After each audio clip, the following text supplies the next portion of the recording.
오늘 이 마태복음 2장 1절부터 이 내용을 보시면 우리가 잘 이렇게 눈여겨보지 않으면 그냥 흘겨보낼 수 있는 그런 단어가 나옵니다. 그 단어는 바로 경배라고 하는 단어입니다.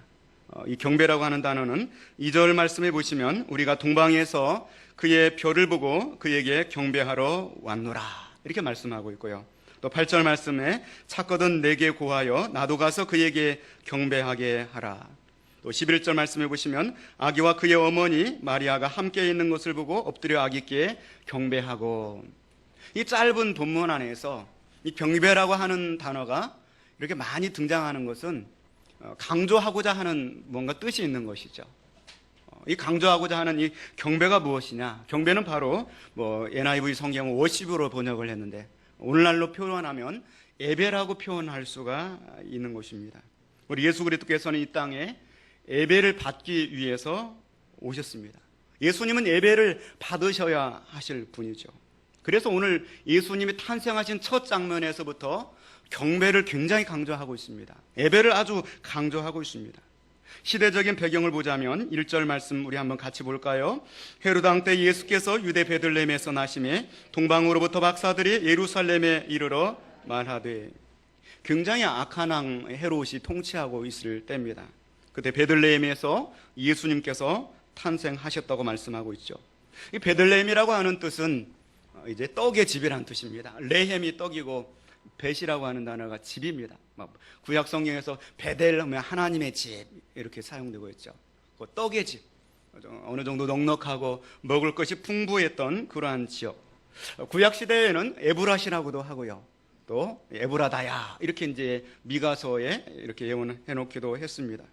역사적으로 야곱이 그의 사랑하는 라헬을 죽었을 때 장세전했던 장소가 바로 베들레헴이고요.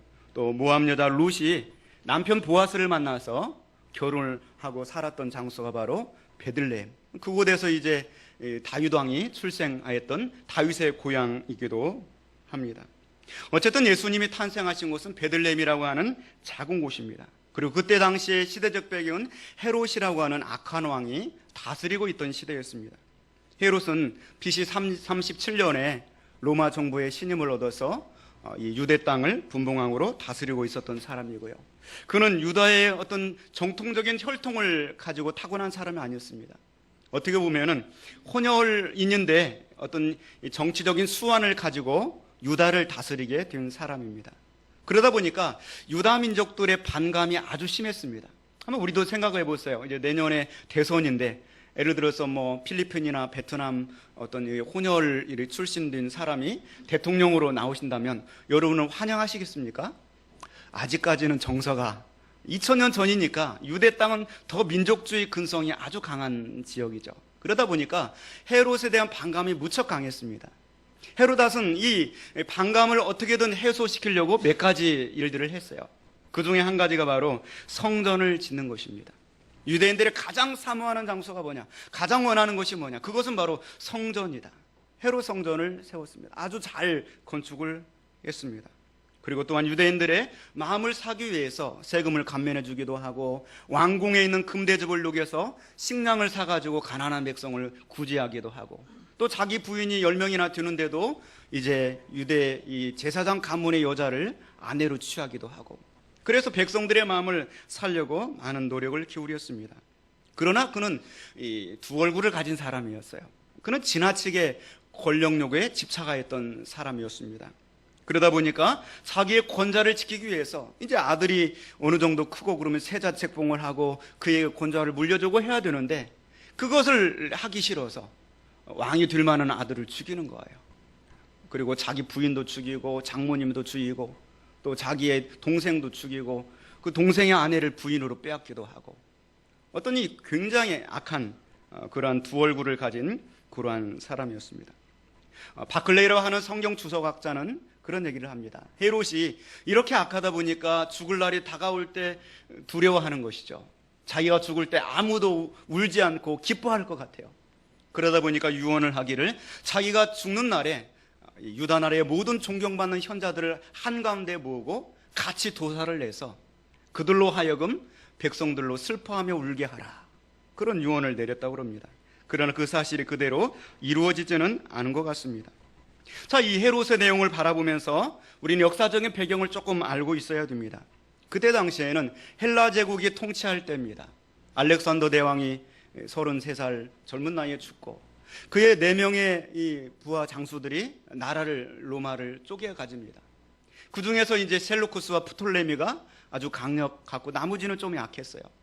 프톨레미는 애굽을 통치하게 되고 셀루쿠스 왕조는 유다를 통치하게 됩니다.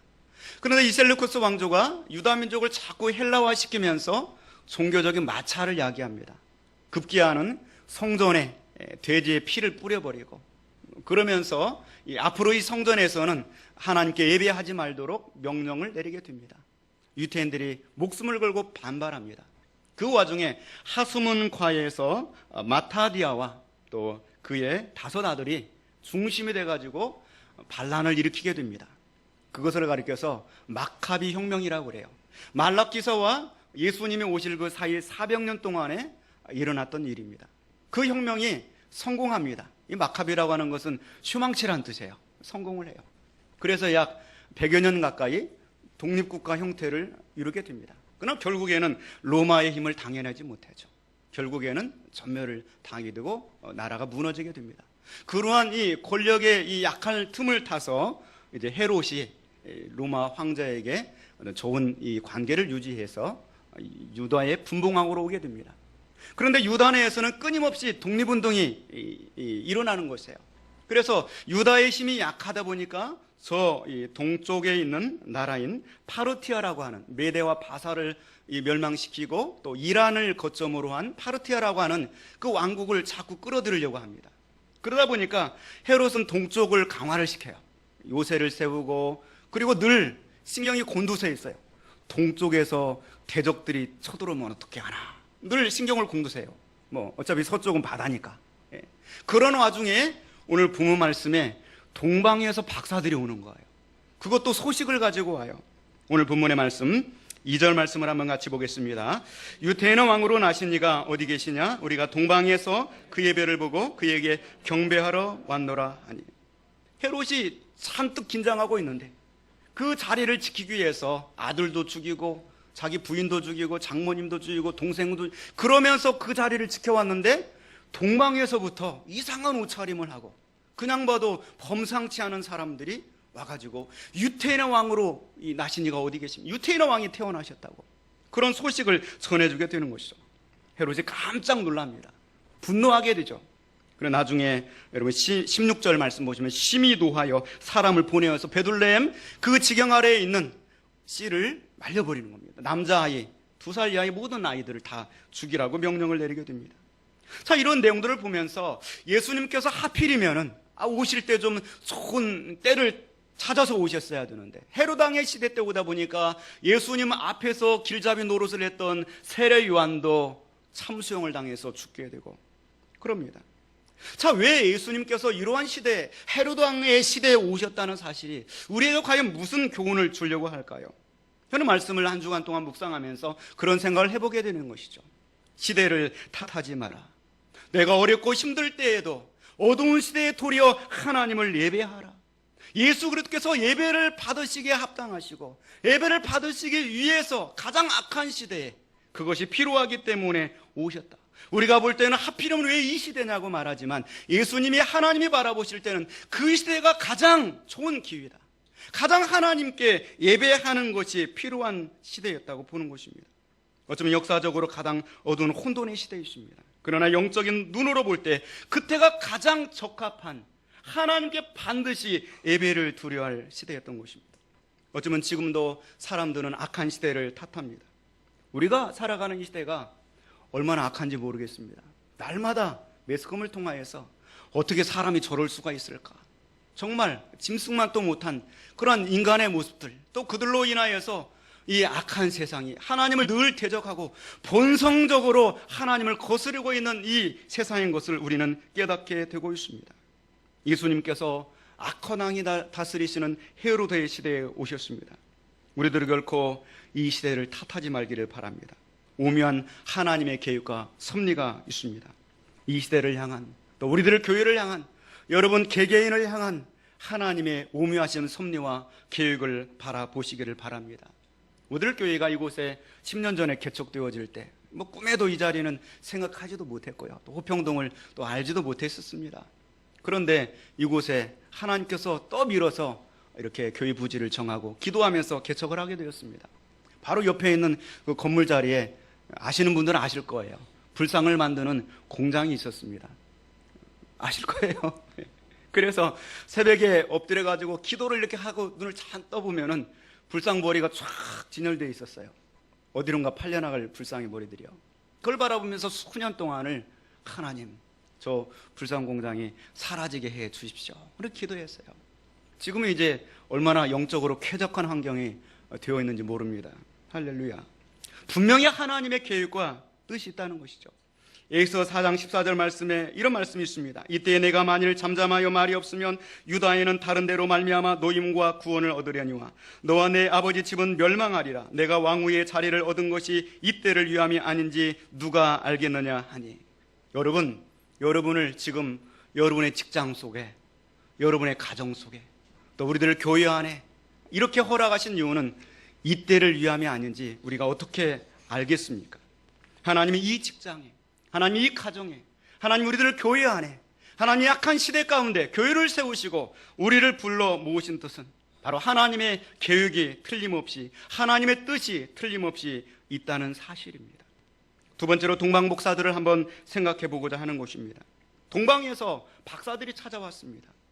이 동방이 어떤 곳일까요? 동쪽에 있는 어떤 나라일 것입니다. 많은 학자들은 이 동방이 아마 페르시아, 또 바벨론 그 나라가 아닐까 생각을 합니다. 왜냐하면 많은 유다인들이 바벨론의 점령을 당해서 포로로 끌려갔습니다. 여러분이 잘 아시는 것처럼 에스겔도 끌려갔고요, 또 다니엘도 끌려갔고요, 또 여러분이 잘 아시는 분들 이 사드랑 메삭과 아벳노고도 끌려갔고요, 느헤미야, 수룹바벨, 에스라, 수많은 이들이 포로로 끌려갔습니다. 그들이 그곳에서 이제 들어가서 정착을 바벨론에서 70년간 하면서 그 바벨론에 사는 고위층들과 서로 교류를 하는 것이죠. 그 교류를 하면서 그들 가운데 하나님에 관한 복음을 증거하는 것입니다. 그리고 그 복음을 들고서 마음이 동하고 움직인 사람들이 나오는 거죠. 그들 중에 아마 박사들, 동방의 박사들이 나오지 않았을까, 그렇게 생각을 해보게 되는 것입니다. 분명한 것은 그들이 하나님께 경배하러 왔다는 사실은 그들 마음속에 하나님을 향한 경외감과 예배할 수 있는 믿음을 가지고 있었다는 것이죠. 헬라어 성경에는 이 박사를 그냥 마구스라고, 또 이제 복수로 해서 마고이라고 이렇게 나오고 있는데요. 마태복음에 4번에 걸쳐서 나오고 있습니다. NIV 성경에는 그냥 메이지라고 이렇게 나와 있습니다. 메이지라고 하는 단어를 여러분 찾아보시면 BC 6세기에서 8세기 사이 페르시아에 한 그러한 이 박사들이다, 현자들이다, 그렇게 소개되어 있고요. 킹제임스 버전 성경에 보면은 와이즈맨으로 번역되어 있습니다. 와이즈맨이 뭡니까? 현명한 사람들, 이렇게 나와 있습니다. 자, 참으로 이 상의 이 내용을 종합해 볼 때 박사들은 똑똑한 사람들이었어요. 지혜가 있는 사람들이었습니다. 그 시대 가운데 그래도 고위층에 있었고요, 또 그리고 어느 정도 지식을 가지고 있는 엘리트 계층에 있었다고 볼 수가 있습니다. 그런데 그 사람들이 동방에서부터 예수님께 경배하려고, 예배를 드리려고 온 곳입니다. 2절 말씀 우리 한번 같이 볼까요? 유태인의 왕으로 나신 이가 어디 계시냐? 우리가 동방에서, 아멘. 동방에서 이 똑똑한 사람들이 예수님께 예배 드리려고 온 겁니다. 자, 그런데 이 소식을 듣고서 이 놀라운 역사가 일어나죠. 우리 3절 말씀까지 같이 봅니다. 헤롯 왕과 온 예루살렘이 듣고 소동한지라. 그 얘기를 했을 때 헤롯 왕이 깜짝 놀랍니다. 그리고 소동했다고 말합니다. 성경의 순서를 바라볼 때 아마 헤롯 왕이 듣고 먼저 잔뜩 겁을 먹고 당황하면서 놀랐던 것 같습니다. 그리고 온 예루살렘이 놀라게 됐습니다. 아마 헤롯 왕이 놀랐던 것은 내가 유태인의 왕인데 또다시 누가 왕이 태어난단 말이냐, 어떤 그러한 분노로 놀랐던 것 같고요. 예루살렘이 소동한 이유는 아마 이제 로마의 식민지가 끝나고 새로운 시대가 열리겠구나, 어떤 그런 기대감의 놀람을 가지지 않았을까 보는 것입니다. 우리도 마찬가지죠. 하나님에 관한 소식을 들었을 때 우리의 영혼이 기뻐합니다. 예배를 드릴 때 기뻐합니다. 내 속에 있는 성령님이 정말 기쁨으로 춤추시는 성령님을 만나게 됩니다. 그러나 동시에 나를 주장하려고 했던 악한 영들은 소동하는 곳입니다. 패닉에 빠지는 곳입니다. 내가 게으름을 뒤로하고 더 하나님 말씀대로 살고 믿음으로 나아가려고 예배하고 할 때 내 안에 계신 성령님은 기뻐하지만 동시에 나를 주장했던 어둠의 영들은 소동하고 또 두려워하는 곳입니다. 마땅히 그 땅의 왕이 태어났다고 한다면 예루살렘의 축제 분위기여야 될 것입니다. 그런데 와보니까 전혀 그렇지 않습니다. 반겨줄 줄 알았는데 전혀 그렇지 않아요. 얼굴빛이 달라지게 되는 것이죠. 새로운 왕이 태어났다고 그렇게 좋은 소식을 전해줬는데 헤롯 왕은 싫어하는 거예요. 그리고 분개하고 분노하는 것입니다. 그리고 내용의 말씀을 자세히 살펴보니까 이 동방의 박사들이 좀 박사들이 맞나? 정말 똑똑한 사람들이 맞는가? 그런 생각을 해보게 되는 것이죠.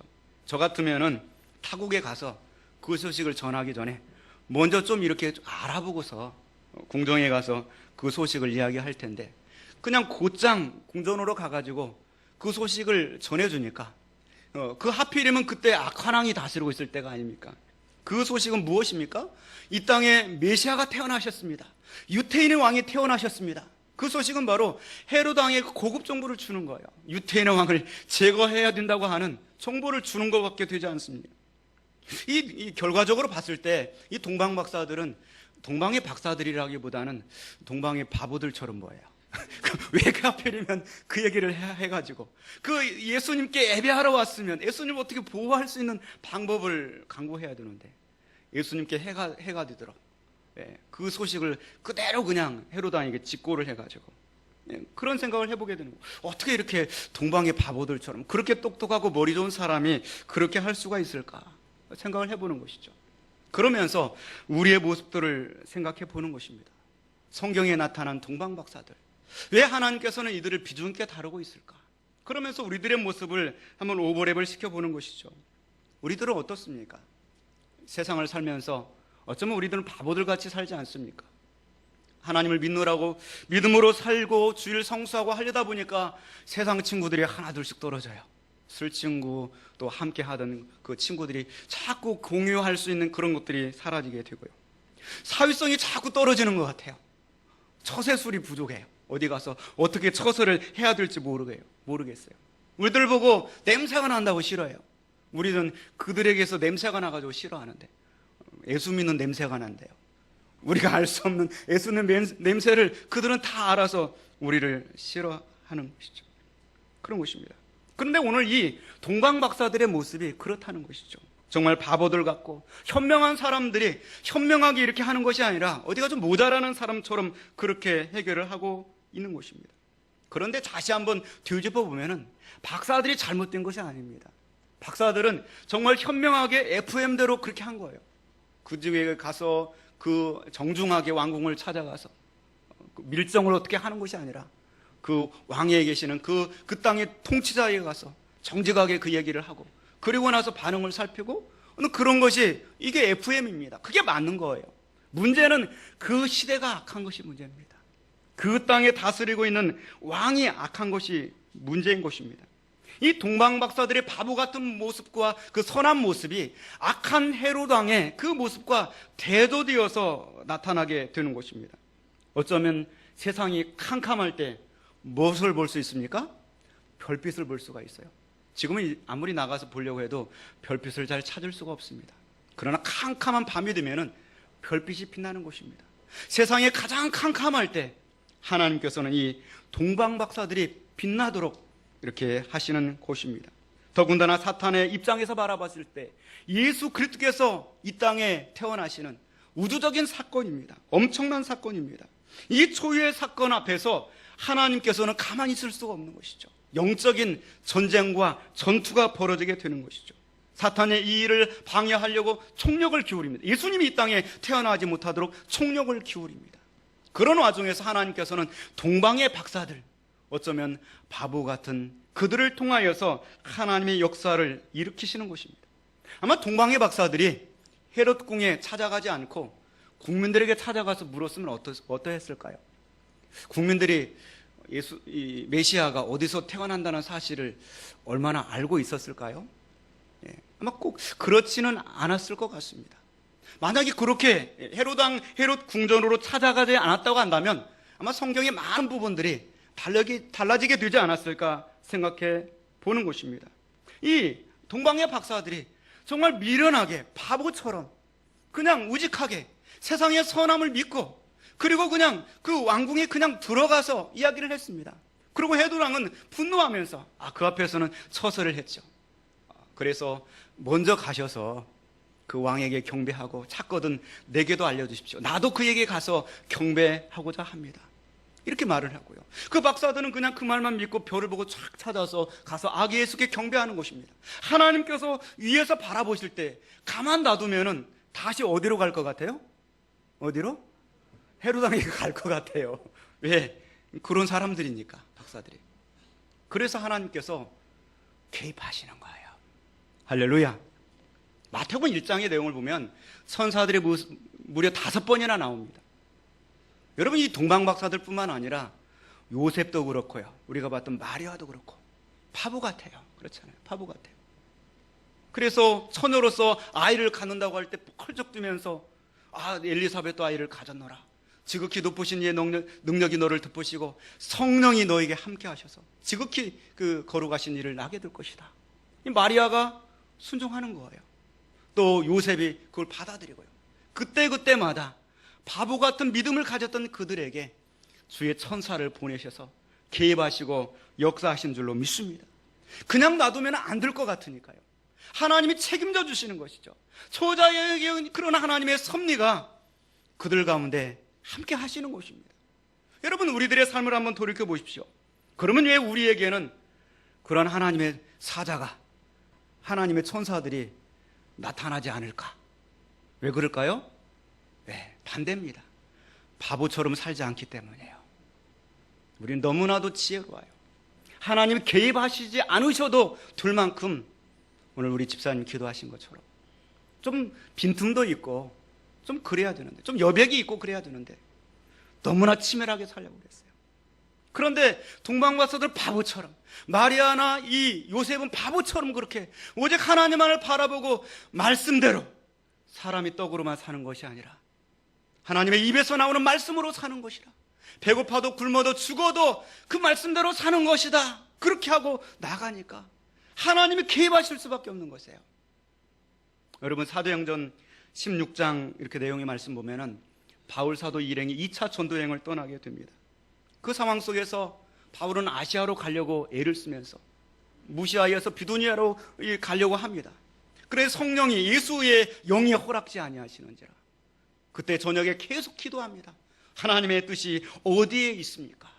그럴 때 어쩌면 그것조차도 바보 같은 일이죠. 자기가 계획을 세우고 계획대로 움직이면 되는 건데 기도하는 것입니다. 그때 마가다냐인의 환상을 보게 되는 거죠. 와서 우리를 도와달라는 환상을 보게 됩니다. 그리고 이제 이 터키에서 그리스 땅으로 넘어가게 됩니다. 네아폴리를 거쳐서 빌립보에 도착을 하게 됩니다. 가는 곳곳마다 회당이 있었는데 하나님의 인도를 받아 갔는데 그곳에는 회당이 없어요. 회당이 없다는 얘기는 잘 믿는 유태인의 남자 10명이 없다는 얘기입니다. 그래서 기도하는 가운데 주변을 살펴보다가 겐지스 강가에서 기도하고 있는 루디아와 여인들을 만나가지고 그곳에서 그 여인들을 중심해서 빌립보 교회를 개척하게 됩니다. 그리고 나가서 하나님의 복음을 증거하는데 귀신 들린 여자 하나가 쫓아다니면서 괴롭게 합니다. 여러분 생각해 보세요. 전도하러 나갔는데 귀신 들린 여자가 쫓아다니면서 계속 따라다니면 얼마나 괴롭겠습니까? 바울 사도가 예수 그리스도 이름의 능력으로 귀신을 쫓아나게 됩니다. 여러분, 잘했어요? 잘못했어요? 잘했잖아요. 그런데 이게 잘못한 것이 되는 거예요. 귀신 들린 그 여자는 점을 치는 여자였어요. 신기가 떨어져 나가니까 점을 치면 점이 돼요? 안 돼요? 용한 점쟁이가 점이 안 되는 거예요. 그래서 그 여인을 통하여서 커다란 이익을 얻었던 그 주인이 망하게 된 겁니다. 가만히 있지 않죠. 소송을 하고 바울사를 붙잡게 합니다. 채찍에 맞고서, 그리고 억울하게 옥살이를 하게 됩니다. 중죄인을 가두는 그 가독에, 그 깊은 감옥에 온몸을 쇠사슬로 묶어서, 그리고 채찍에 맞아고 피가 철철 나고 상처가 아픈 그 감옥에 들어가게 되는 것이죠. 그러한 상황 속에서도 바울 사도는 원망하거나 불평하지 않습니다. 바보처럼 하나님을 예배하는 것입니다. 그 어둠 속에서, 그 아픔 속에서 하나님을 예배하는 것입니다. 그때 하나님께서 가만 놔두면 안 되겠거든요. 너 왜 그렇게 참 바보같이 사냐? 다시금 주의 사자들을 보내는 거예요. 잡고가 풀어지게 합니다. 지진이 일어나게 합니다. 옥문이 열려지게 하는 것입니다. 하나님의 역사가 일어나는 것이죠. 바보처럼 인생을 살아가고 그곳에서 오직 하나님을 외치고 부르짖을 때 하나님이 역사하는 거예요. 그때 어려울 때 누가 잘되고 형통할 때 예배할 줄 모르고요, 잘되고 형통할 때 누가 감사할 줄 모르겠습니까? 내 인생에 고비가 올 때, 어려울 때, 병이 오고 질고가 올 때, 사업에 실패가 올 때, 그때 바보처럼 하나님을 예배하는 예배자를 주님은 찾으시는 것이죠. 동방박사들은 그런 사람들이었어요. 그 시대는 악했습니다.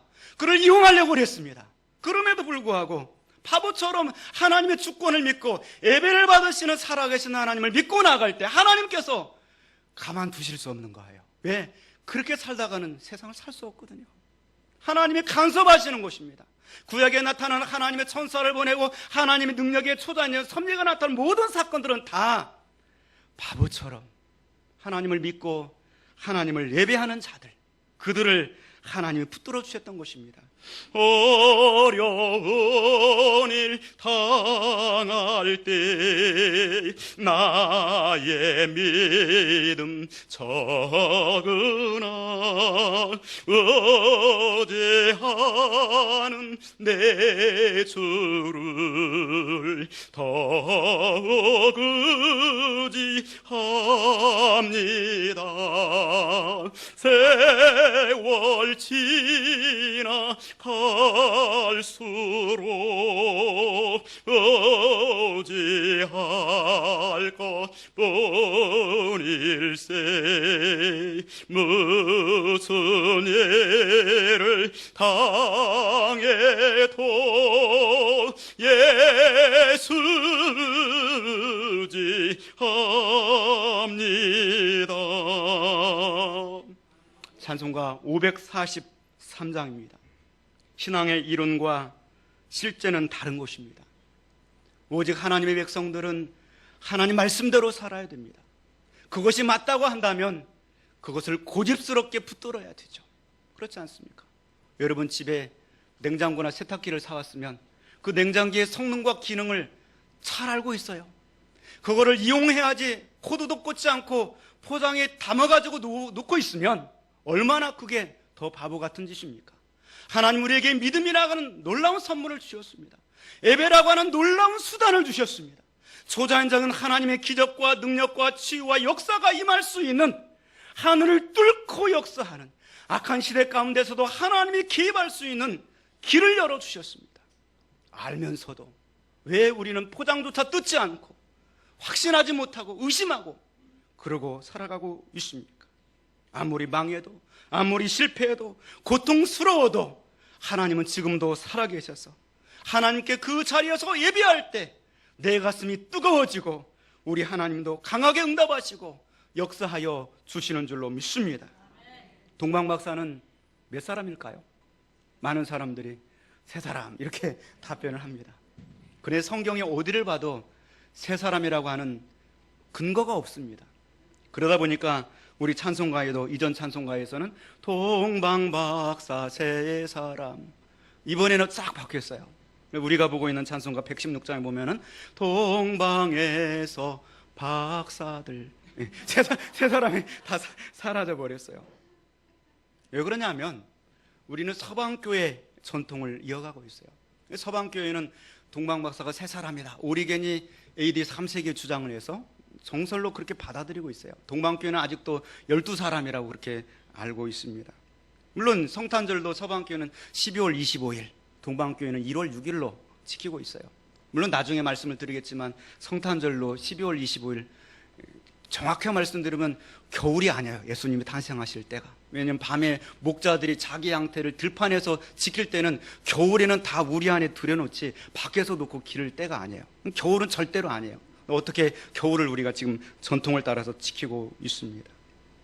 이태리 한 성당에 보면은 6세기에 그려진 그 그림이 나와요. 동방박사의 그림을 그렸는데 거기 그림에 동방박사가 세 사람으로 그려져 있고요. 아예 이름까지 나옵니다. 멜키올, 벨사살, 카스팔. 나중에 사람들이 자꾸 연구를 하면서 집어넣고 하는 거예요. 그러다가 나중에는 어차피 잘 모르는 세 사람이 인류의 대표다. 한 사람은 흑인이었고 한 사람은 백인이었고 한 사람은 황인이었다는 주장이 나오게 됩니다. 그러다 나중에는 어차피 우리가 모르는 동방박사 세 사람은 박사가 아니라 왕이었다. 이사야서 60장 말씀을 인용해서 일어나라 빛을 발하라. 이는 내 빛이 이르렀고 여호와 영광이 내 위에 임하였음이라. 일어나라 빛을 발하라. 그리고 그 빛 되신 예수님께 나와서 경배를 드리는데 나라들은 내 빛으로 왕들은 비치는 내 광명으로 나아오리라. 왕들이 비치는 광명으로 나온다. 그래서 이 동방박사 왕들이 비치는 광명 되신 예수님께 나왔다. 그런 해석들이 나오게 됩니다.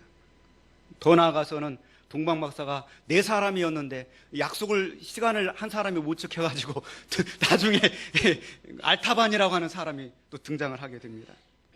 그냥 약속 장소를 정하고 애물을 준비하고 가는데 그만 강도를 만나서 길에 피를 흘리고 쓰러져 가고 있는데 그 사람을 구해주고 그 여간배를 대기 위해서 루비를 사용을 했다는 거예요. 어디서 많이 들은 얘기 같죠? 선한 사마리아인의 비유가 나오고요.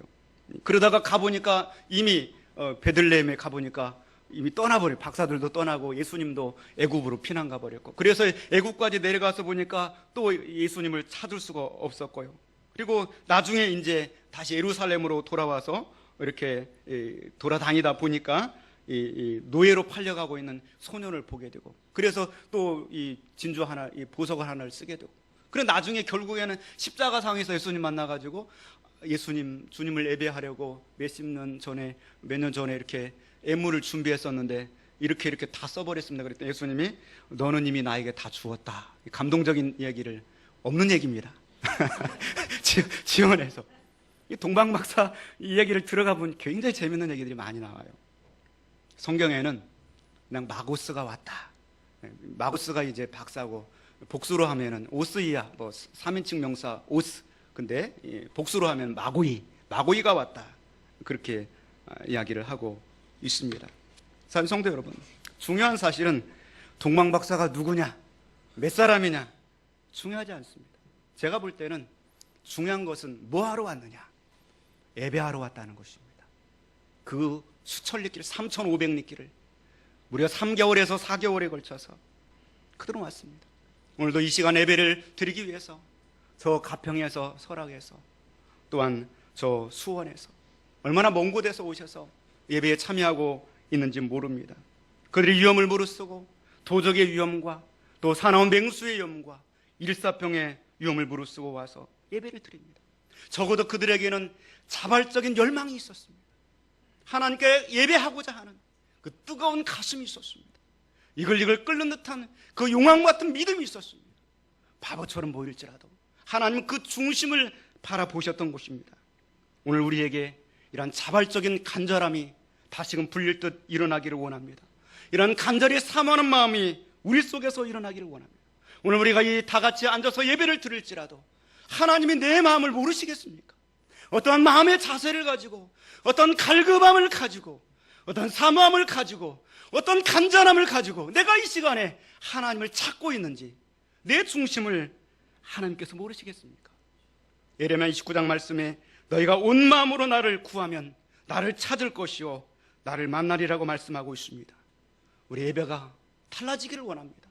더 사모하는 마음이 있기를 원합니다. 찬송을 들을 때도 그 가사 한 구절 한 구절이 내 심령 깊은 곳의 고백과 같습니다. 내가 기도를 할 때 그 기도가 간절한 기도로 하나님께 올려지기를 원합니다. 바로 예배는 첫 시간부터 맞춰지는 시간까지 내가 하나님께 드릴 수 있는 최고의 행위가 되는 곳입니다. 하나님께서는 바로 바보 같은 우리의 모습들, 그 속에 담겨있는 정성된 간절한 진실한 예배를 받으시기를 갈망하시는 줄로 믿습니다. 한 주간 동안에도 우리가 더욱 이런 예배의 삶을 힘있게 살아가시기를 주님의 이름으로 축원을 드립니다. 기도하겠습니다.